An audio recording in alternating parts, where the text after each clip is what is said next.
Bismillah ar-Rahman ar-Rahim. Alhamdulillahi Rabbil Alameen. Wassalatu wassalamu ala ashraf al-anbiya wal-mursaleen. Ala nabiyyina Muhammad wa ala alihi wa sahbihi ajma'een. Allahumma allimna ma yanfa'una wanfa'na bima 'allamtana innaka antal jawadul kareem. Assalamu alaikum wa rahmatullahi wa barakatuh. Welcome to another episode in our series regarding Islamic finance and the kind of contracts that are used in it. We said that the rubric under which Islamic finance operates is the statement of Allah, وَأَحَلَّ اللَّهُ الْبَيْعَ وَحَرَّمَ الرِّبَا. Allah has made trade lawful and He has prohibited riba. And so trade, one translation of al-bay', and bay' is sales, and sales is a term for exchange contracts. And we mentioned various types of exchange contracts. There are different ways to categorize them. If we're looking at the subject matter of an exchange contract, you have your normal sale, which is the sale of an asset, some tangible asset. Even now, it can be an intangible asset, such as a copyright or a brand name, but it has commercial value. But at the end of the day, it's still a thing. And then you have what we were talking about in our previous episode in detail, which is a lease. And that's a sale of usufruct, either of human services or the benefit to be derived from something.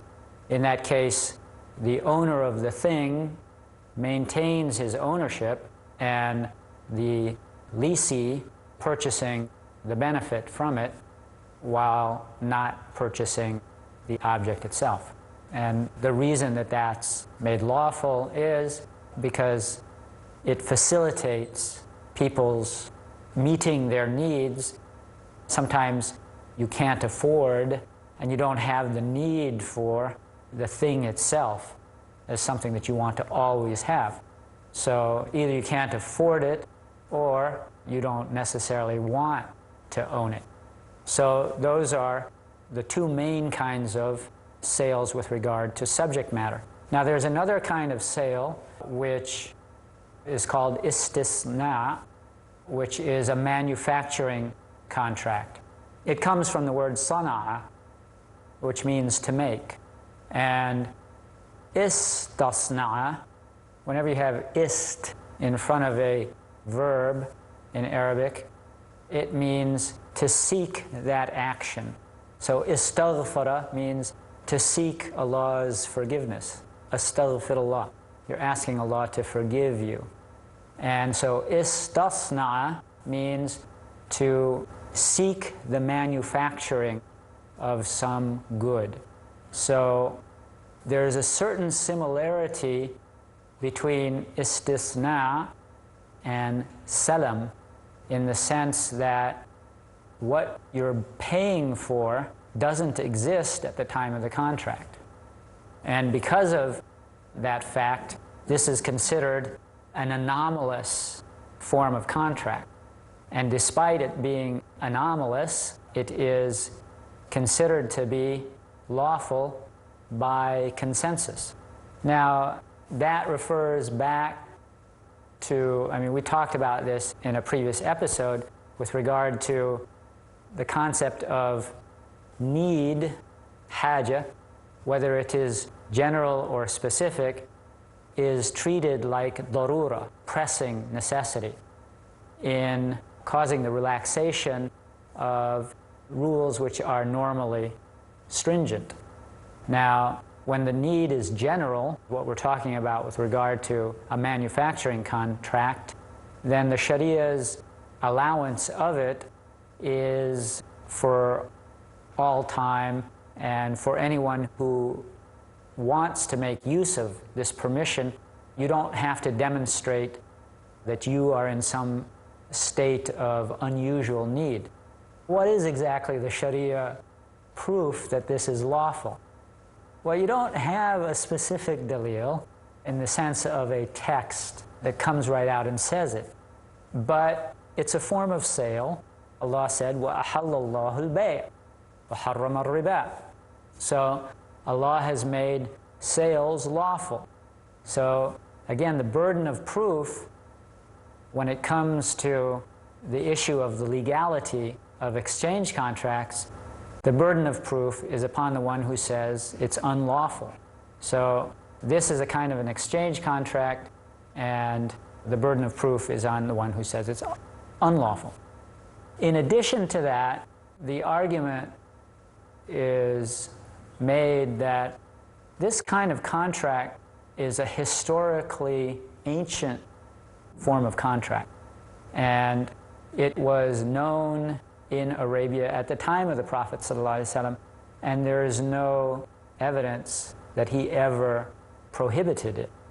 And because of that, there was ijma among the Sahaba that it is a lawful form of contract, and that ijma has never been challenged. It's something that scholars down through the ages have agreed is permissible. So that's the issue of its Sharia justification. Now, the definition of istisna'a technically is a contract to purchase something that is to be manufactured. The seller undertakes to supply it from materials he will provide according to stipulated specifications and for a stipulated price to be paid according to the terms agreed upon. So among the important features of this contract is that it's a sale contract, so once the contracting parties enter into the agreement, there's an offer and an acceptance, then that contract takes its effect. There's no need to have a new contract at the time that the manufacturing is completed, where there's another offer and acceptance. No, the offer and the acceptance have already occurred, and everything that happens is the ramifications of that contract. The contract is still in effect throughout the manufacturing process until it's done. There's no need for some new contract later. And the subject matter of istisna is anything that is going to be manufactured. So that makes it different from a Salam sale.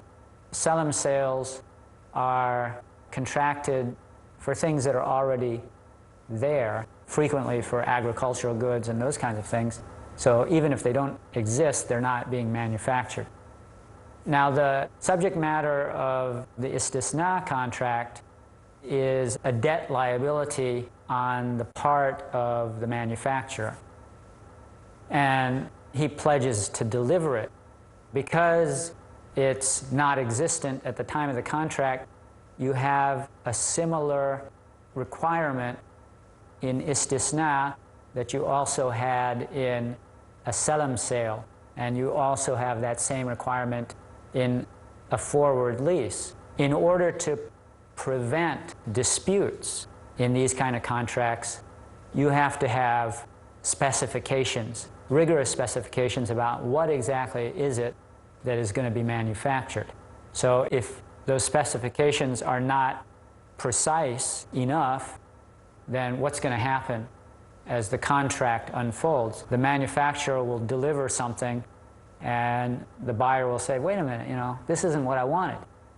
And the manufacturer will say, well, you know, it's close enough. You didn't exactly say something other than that. So in order to preclude dispute, the item has to be specified. So now in the context, the modern context of the use of istisna, I mean, when a building is being contracted for, the manufacture of a building, then these things always involve plans. You know, you have to call in an architect. The architect, you know, he provides this detailed plan of exactly how that building is going to look and how all its components are composed. And then there have to be specifications about if there's electrical wire, what gauge it is, and you know what kind of fixtures will be used. the kind of glass. All of those things have to be specified. Another thing that sets aside an istisna contract is that the manufacturer here is providing the materials. So that's different. This is what makes an istisna contract different from an ijara contract.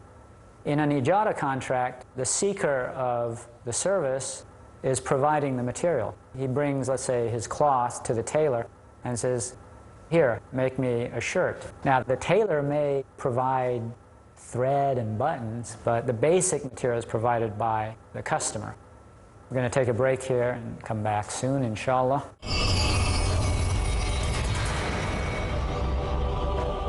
Welcome back.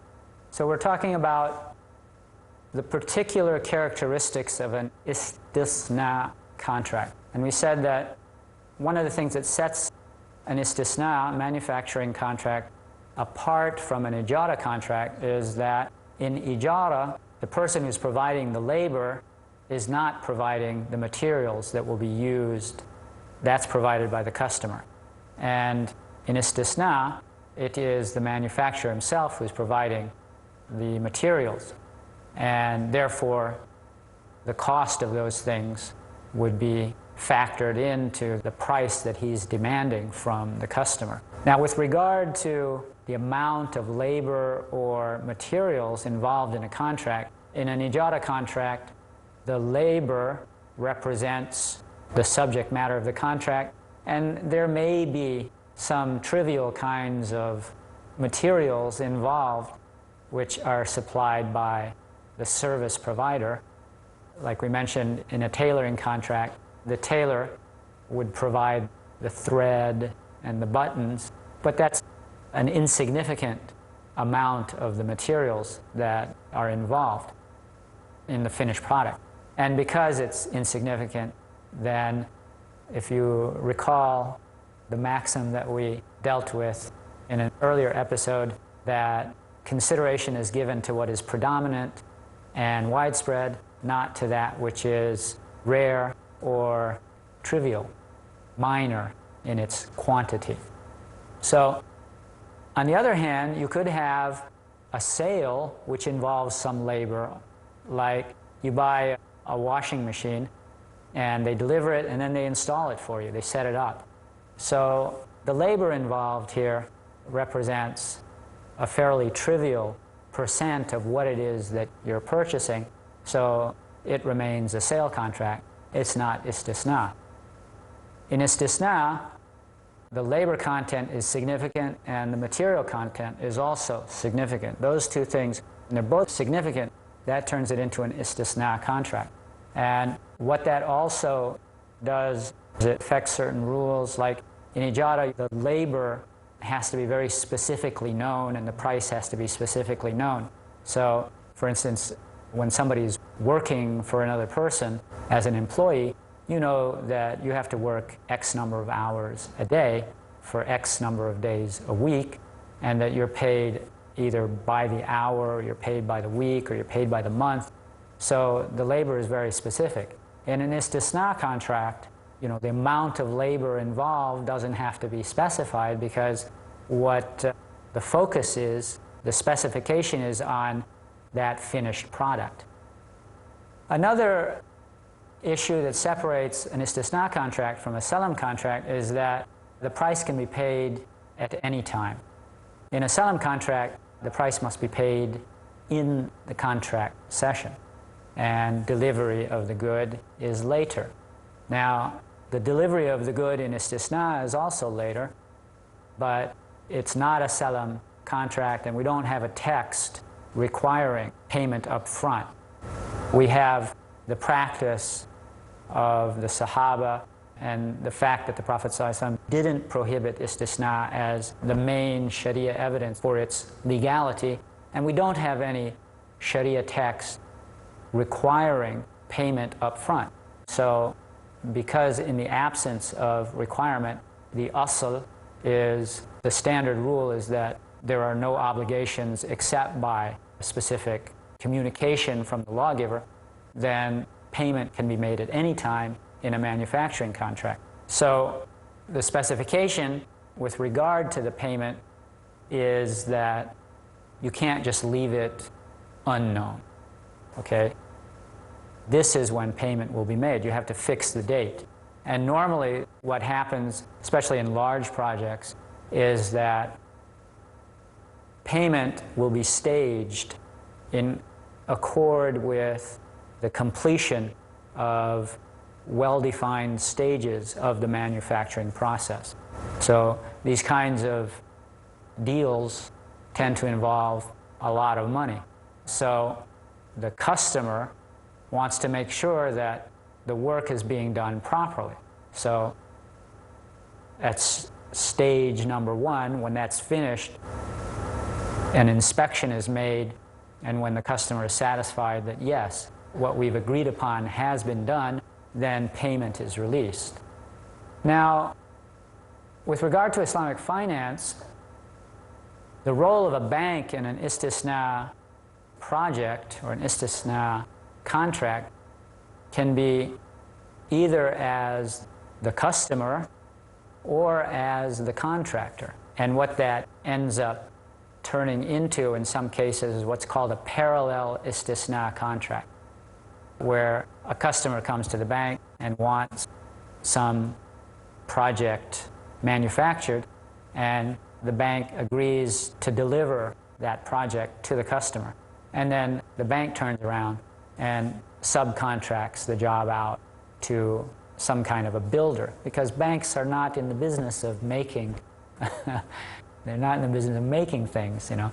They're financial institutions. If a bank is the customer in a manufacturing contract, it could be in a situation where a customer has come to them and wants a product, and then that's when they agree that they will sell this completed product to the customer. They don't enter into an Istisna'a contract with a customer in this kind of a situation. They enter into a Murabaha contract.